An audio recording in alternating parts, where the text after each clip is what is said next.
Diário do Fim do Mundo, dia 2 de maio do ano que promete azedar de 2022, e eu continuo firme aqui, lançando as minhas granadas contra a hipocrisia nacional, com o sol a poesia nos salvará.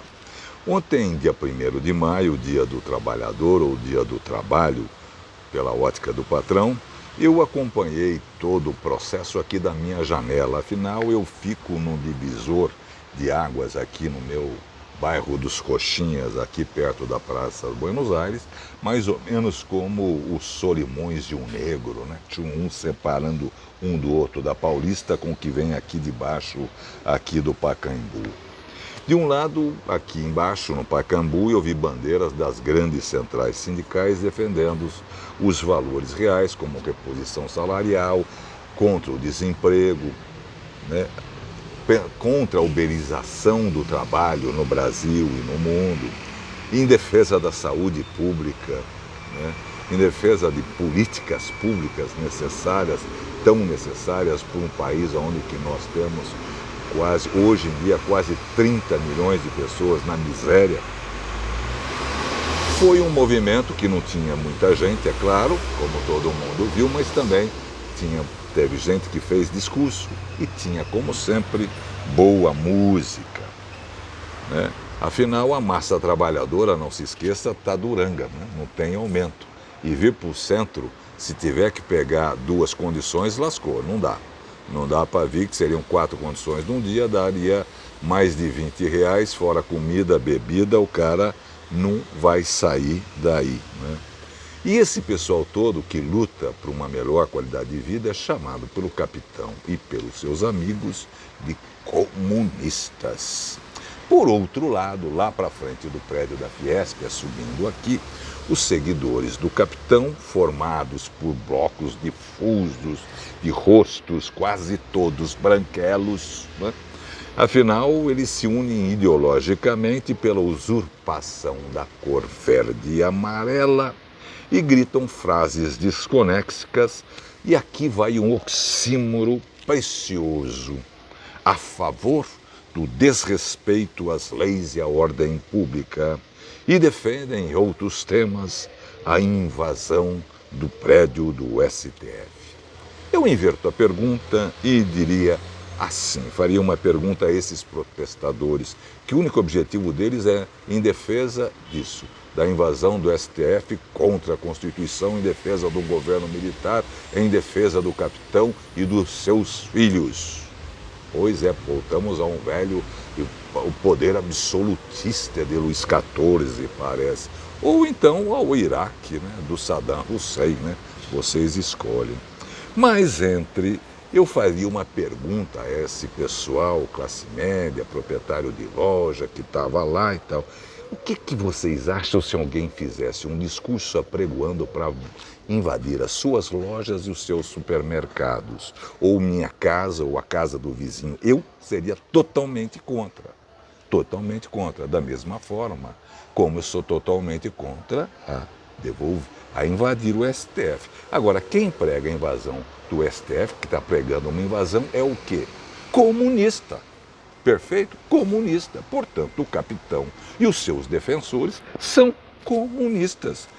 Ponham isso na cabeça. O capitão e os seus defensores, aquela massa de verde e amarelo que prega a invasão do STF, são o quê? Comunistas. Estão pregando a invasão. É ou não é?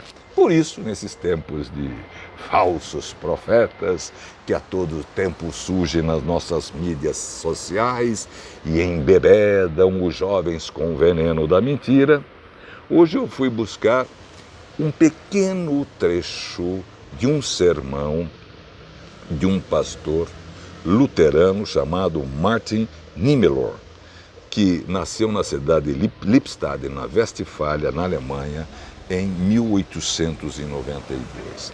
Este Martin, ele foi soldado na Primeira Guerra Mundial, foi o comandante de um submarino, recebeu a Cruz de Ferro do czar alemão, mas no fim abandonou a carreira militar após a Primeira Guerra, depois do 11 de novembro de 1918, e foi estudar no seminário, virando pastor luterano, assim como seu pai.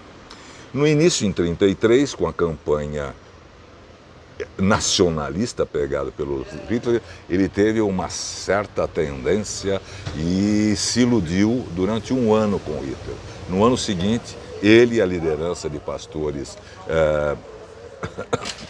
pastores foram conversar com o Hitler, com o Führer, e aí descobriram que a Gestapo tinha os telefones deles grampeados, assim como as suas igrejas e as suas casas.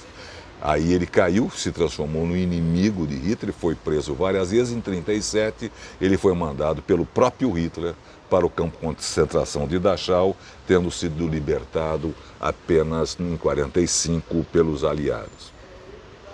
Na década de 60, ele fez um sermão e com o título Eu Me Calei, e esse trecho é muito conhecido no mundo inteiro, porque Martin foi presidente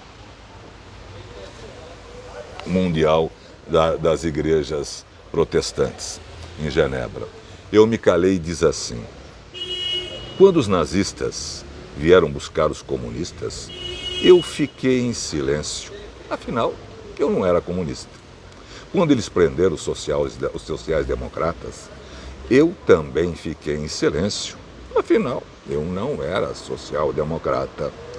Quando os nazistas vieram buscar os sindicalistas, eu não disse nada. Não era sindicalista. Quando os nazistas vieram buscar os judeus, eu fiquei em silêncio absoluto. Eu não era judeu. Mas quando os nazistas, vieram me buscar, já não havia ninguém que pudesse protestar. Só a poesia nos salvará. Lembrem-se de votar bem em outubro deste ano. Até amanhã.